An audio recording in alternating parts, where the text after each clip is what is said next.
Welcome to our channel, Million Dollars Made Easy. This is a channel where we actually have fun, but also project ahead what you might have in the future.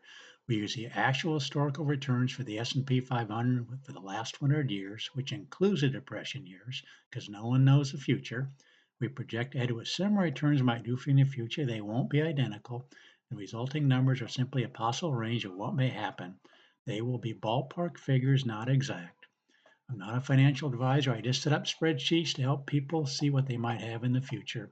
This video, we're going to look at somebody in the accumulation stage. Again, if you want me to run requests for you, please give me your beginning balance, your monthly contribution, if you want to increase that, and how long you want me to run it for. Only those four criteria and only one number for each of these, please. So let's go ahead and run some numbers for somebody. Had an interesting request here.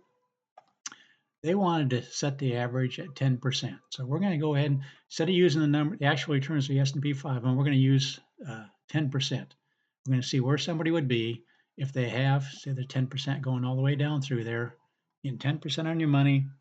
And he says if you have $100,000 right now, 100,000, and he can contribute 1,500 a month,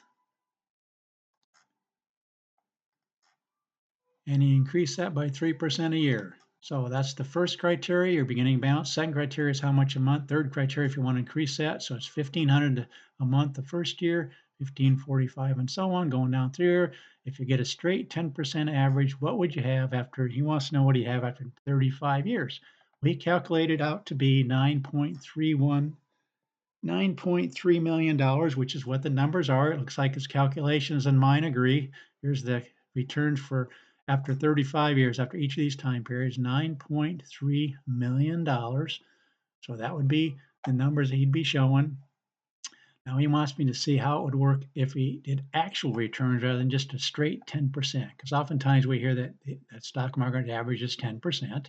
So we're running this at 10%, and we see you'd end up with 9.3 million. But what if we used actual returns? So I'm going to go here. What we do, run it for every single year from 1924 on. These are the 1924 numbers going down through here. This is the actual graph for the 1935 numbers. We'll look at that in just a second. But here's the actual numbers. After 35 years, you'd have 14 million, quite a bit more than the 9.3 million. But that's only for the 1924 numbers. What if we use the 1929 numbers? 1929 numbers, you'd have 13 million, still ahead of that 9.3 that it was saying. So we could keep clicking on these, but let's actually update this to run it for every single year for the last 100 years, and we'll be looking at the 35-year column. By the way, that in black row here is how much money you would have put in given this scenario over each of these time periods. So over a 35-year period, he would have put in $1.188 million. Again, 1933 numbers showing you would have had 19 million, basically twice what he ran it at 10%. But let's run it for every single year. Okay, so these are the actual numbers. Remember what he said. If he ran it at 10%, to 35 years right here, you have 9.313. We reset it to the actual returns and do it for every single year from 1924 on. This is a 35-year column. I've color coded it and summarized it right here in this box. 92% of the time, you'd have more than that 9.3 million that he calculated at 10% interest. 88% of the time, color coded in blue down through, you'd have 10 million, and 55% color coded in gold, you'd have $12 million. Let me just show you a little bit more of this graph here, just going down through here.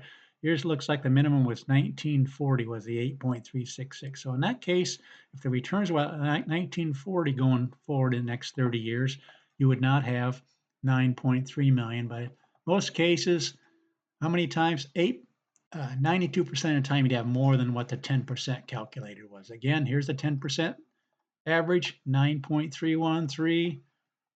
These numbers over here are the actual historical returns.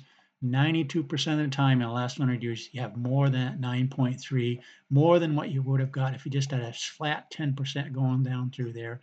8% of the time, you'd have less, with the worst case scenario being 1940, having 8.366 after 35 years. If the returns were like 1940, which was right here, go ahead and reset this to 1940 numbers.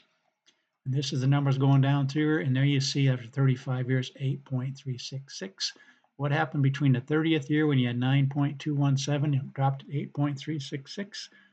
That's when we hit, and starting in 1940, you had all these returns, and look at the very last couple of years there, it was down 14 and down 26. And so that's why you ended up with worst case scenario of 8.366 right here, whereas after 30 years, you actually had 9.217. But this is what wanted me to run the numbers. I thought that was curious because we often hear the stock market averages 8, 9, 10, 11% or whatever. We run it at 10%, comes out to 9.3 million. Again, right here, ends up with 9.313. But in almost every case, 92% of the time, you'd actually have more than that using actual historical returns for the S&P 500. So that was an interesting question, and I'm glad he asked it. Again, if you want me to run numbers for you, please restrict the request to the following criteria: your beginning balance, your monthly contribution, your desired increase, and whether you want to run, how long you want that to run, and we'll go ahead and run numbers.